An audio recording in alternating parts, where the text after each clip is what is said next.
อิตาภาพมันจะเมื่อแล้วบอกต้นนี้เลยเจ้าท่านหนึ่งผ่าแล้วประจังมีปลูกพักเมื่อเด้อ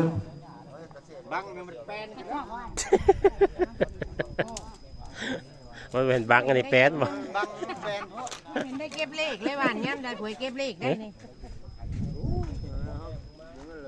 โย่แล้วแต่ผู้เราสิให้แล้วนะผู้เราบ่ให้ก็บ่เห็นแล้วเฮ้ยถุงนางามมาได้พี่น้องเข่างามแล้วถุงนาอะไรเขียวขึ้นเนี่ยจะประมาณนี้นี่อันนี้มันบอกงามมาได้หน่อยนี่เป็นถ่ายเข่าเพราะนี่มันน้ำท่วมบ่นี่ได้แล้วจะแต่งเพลงลงเลยอ่ะบ่จะถ่ายนี่เรื่องหนึ่งมีแต่เมียถ่ายก็ไปถือหัวก้อนหมดมากแม่ติดรถมาก้อนหมดหนึ่งย่างรอทำหน้าแต่ว่ามันจะคือห่างกันได้แถวนี้จังหวัดสิดังมาจังเนาะจังหวัดสิผ่านมาจังเลยถือน้ำเด้อเอาขึ้นทั้งหลังเลยแต่ว่าตัวห้อยว่าเพื่อเทเลเล็กมาทั้งท้าหรือต้องนั่งเพื่อพ่อพ่อจะตีพี่น้องเนาะมาแต่ใกล้แต่ใกล้เนาะเป็นอยากได้รูปได้ห้อยมาตรงทุบของพ่อชายผู้ทุนรับสำคัญไปแล้วเนาะแล้วนั่นเธอจะได้มีทั้งสามเณรเนาะบอกว่าสิเป็นทั้งลูกเป็นได้บวชอุทันตาเนาะบวชทั้งสามเณรพระ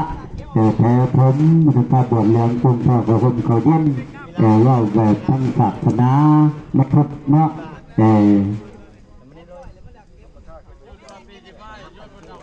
เอาเล่นเข้าไปทั้งเบื้องใต้ก็ได้สามเณรเฮา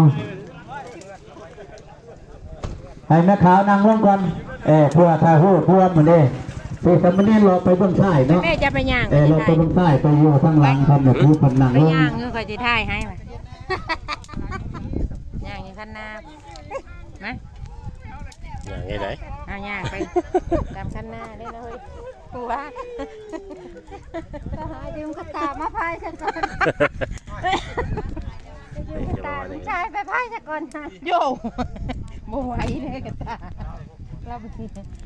เมื่อเขายืมไปพายเนี่ยก็จะย่างใส่ว่า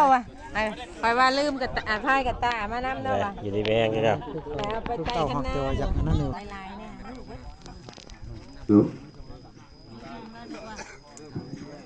เมื่อ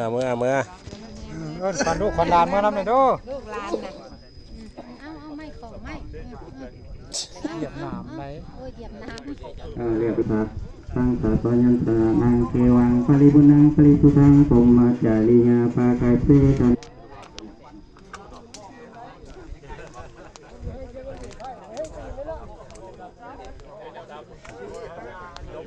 ถือว่าลายอยู่ทางนี้มาส่ง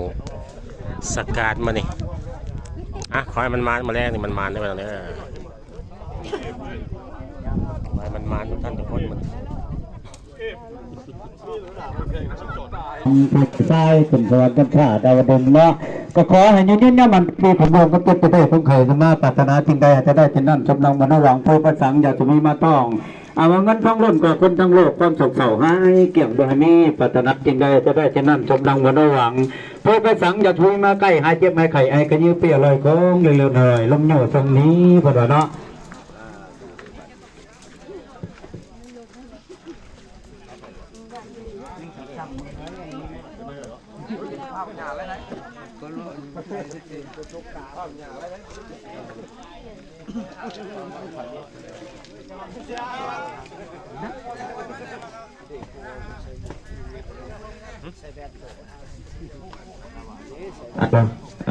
เลขาโทรมาเมื่อกี้นี่ขอให้ยืนยันว่ามันพันตูด้วยพ่อแม่จะได้เขาได้แต่กู้สาวบาวสมน้อยก็จะผักเป็นบุเป็นเนาะขอให้ยืนยันว่ามันพันตูของรถเขาก็จะได้ต้องไข่ถึงมาปรารถนาจริงแต่จะได้ที่นั่นสมดังมโนหวังโดยประสังอย่าทุยมาต้องมาเงินทั้งรถกว่าคนทั้งโลกความโศกเศร้าให้เกี่ยงโดยนี้มาอยู่ขางนี่ดอกสัญญาณมันจะดีอยู่ขางหน้ามันบางนี่อยู่ตรงๆข้างขางหน้าอยู่ทั้งบนบรรดาบุญบุญนี่ทำให้ไปปันแจกพระพาเหตุได้ที่ไม่หลอกทางการคือก็มากินข้าวห่อกินกับเขาอิ่มมันดูไปอิ่มท้องเขานั่นผมมากินในทางตาบนไหลไปเงาบนนอนยักเที่ยวจะนำมาพบพ่อกันอยู่นะครับผมทุกของปล่อยท้ายสำหรับพ่อกันพระราชาไปผมมีมือกับรับผมมีมือพื้นพื้นกับหน้าเบิร์นหน้าพี่นะน้องกับทุกความตายไทยกับมันแนมบางนอกกินน้ำรถ3 ตัวแต่ได้ยังไงเลยลิบกันนี่เลยดูเป็นเทียนน้ำไหลหน่อยเทียนเล่าฮะเอาอีกนะ มื้อนี้ก็วันคายบนมือสู้เลขให้รวยสู้หวยไก่ถือให้ดีมีแห้งก็จะจากลงไปกับเจ็บจะกินทุกอย่างเนาะเงินรับพักกันได้เงินพันเงินผันพากันได้เงินหมื่นตุ่นกันมาได้เงินล้านในบ้านไม่ต้องพันเป็นเจ็บเป็นทุกข์เนาะให้ดีมีแห้งก็จะจากลงไปกับเจ็บจะกินทุกอย่างเนาะให้ดีมีแห้งมาดันตานอนรับทันดีด้วยทุกคนเนี่ยนะที่ได้มากินมาทานน้องนั่นก็ตัวมาส่งสการวัดกระซ่าเรื่องมาส่งทุนเนาะคนสวรรค์ท่านผ้าเนาะก็เพราะว่าเมื่อตั้งนี้ก็จะร่วมเมื่อทั้งจะภาพก็ว่าพันมือต่อเปียกตอนทับอยู่บนจักเนาะเมื่ออุ่นมันกำลังจะเป็นเนาะกับของเนาะแล้ว พี่น้องใหม่ได้บาทนี่ เพิ่งมาจ้ะเป็นมันนี่มันไว้เป็นกระถางธนาคารพี่น้องเมื่อประกอบแขนผูกกันหอมตรงกันไว้ผูกน้องใส่กันมาผูกน้องขวากันอยู่